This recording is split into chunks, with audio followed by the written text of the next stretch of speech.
This is Programming Chapter 5, Part 2. We're going to look at a special type of array, and that's a string. It's special because we use it to print out text and information. There aren't too many programs that don't use strings, and because of this, there are many library functions that work on strings that aren't included with arrays. However, we're going to start old school so you can fully understand how to construct a string library. There are two ways to do this using character arrays. One way is to create a character array of a maximum size and then fill it with characters, and you keep track of the length. This one requires meticulous counting. Another way is to create the same array with a maximum length and then fill it with characters. However, we end the string with a 0 byte, and that's called a null terminated string. The problem with this kind of string is that you can overrun the buffer. That is, putting in more characters than was allocated, and this causes memory stomps. So what happens is we overwrite other variables that we don't intend to. Let's look at exercise 5.3. We can create this string simply by putting in double quotes and the string, and double quotes to end it, and then a semicolon. The other way is we can use a curly bracket, and we can define individual characters. And I've done this on purpose because I'm going to insert a 0 byte in the middle of this string.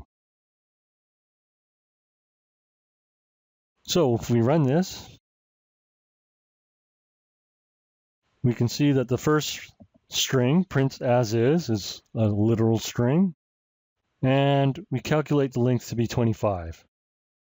For the second string, I put a 0 after the here, so it stops right there, and it calculates this length to be 10. And finally, I call a routine to do a substring. So it's printing the second string starting from character 5 and then 3 characters. Let's take a look at this program more closely. We print cstring1, and then we calculate the length. So here we pass the address of cstring1 to this routine. We start our index off at 0. We keep indexing until we find a 0. So we keep adding 1, and when it's 0, we stop, and then we return the index of that 0. So let's step through this code. Okay, we see that cstring1 is at this address, cstring2 is at this address. This is not the value, this is the address.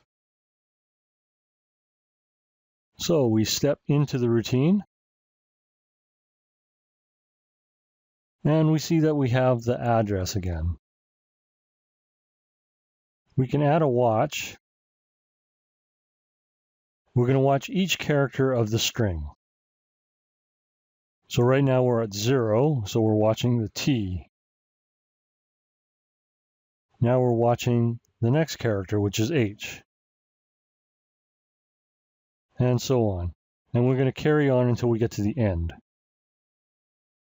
So I'm going to step out. So we've calculated the string length to be 25, and that's what it prints out.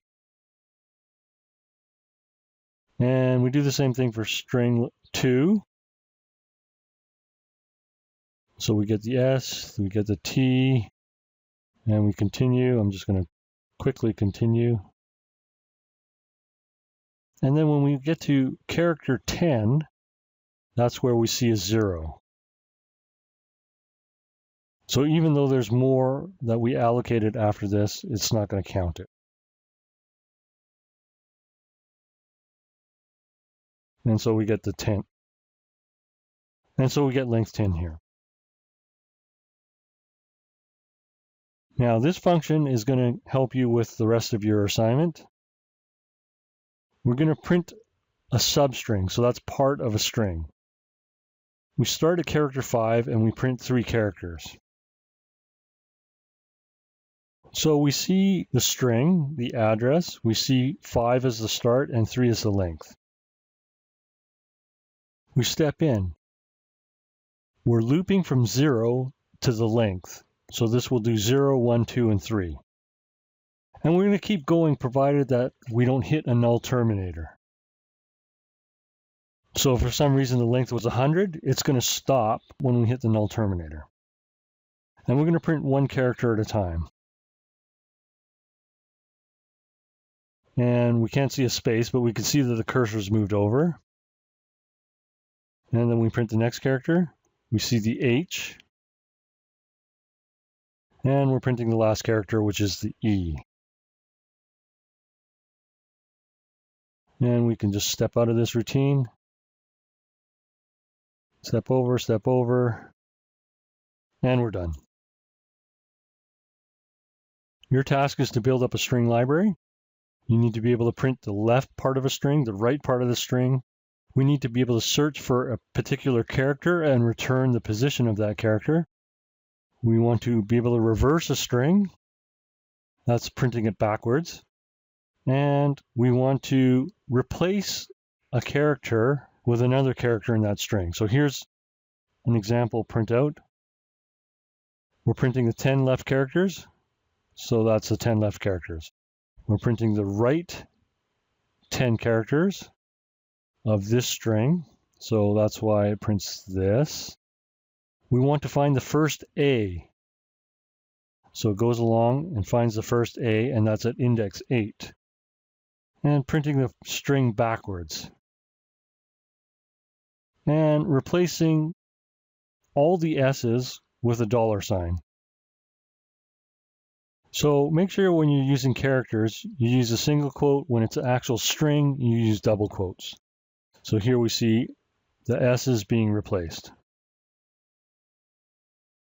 So for exercise 5.4, you're going to perform a palindrome check. That's checking to see if the word is the same when you go backwards.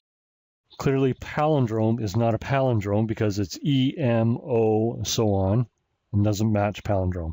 However, the word ABBA, A-B-B-A, is the same backwards as it is forwards.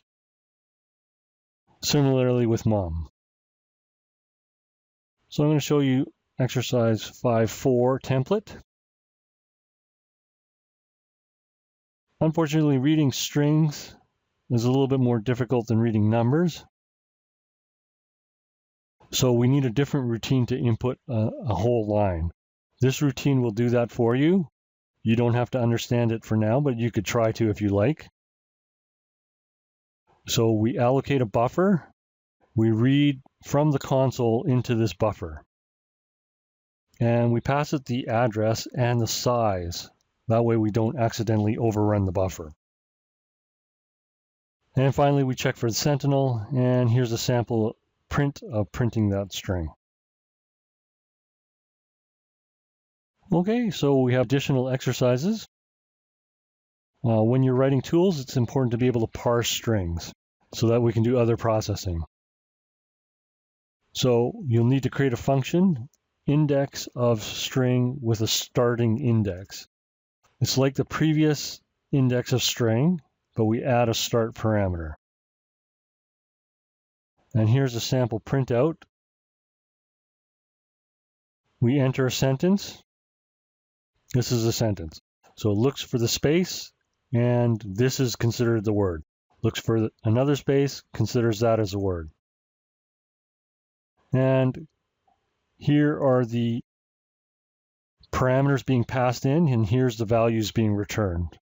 So you should try this sentence and get the same values. For a bonus mark, notice that we have a double space here. So normally this would count to 6, but if you do the correct searches, you will count this as 4 words rather than 6 words. Another exercise. We're going to convert all the lowercase characters to uppercase. And you should know the ASCII codes. A capital A is 65, a lowercase a is 97. And you can do comparisons and math operations with characters. So again, we can compare greater than or equal to capital A. And here's your sample output. You can also do something like CH minus 10. So hopefully that's enough of a clue to help you. Now we've done exercises for splitting strings. Now it's time to do some exercises on building strings. Here's a following API that you can use. And you'll need to allocate 3 buffers, one for string 1, string 2, and new string. And it's important to remember to add a null terminator to this new string. And here's your sample input and output. And that completes part 2. When you finish part 2, you can watch part 3 of chapter 5. And that completes this lesson.